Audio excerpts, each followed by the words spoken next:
Oh,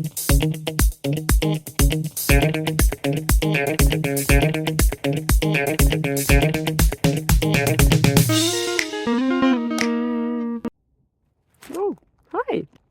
Yeah, today there is a little bit of a perspective change happening because sometimes the answers are in the details, you know.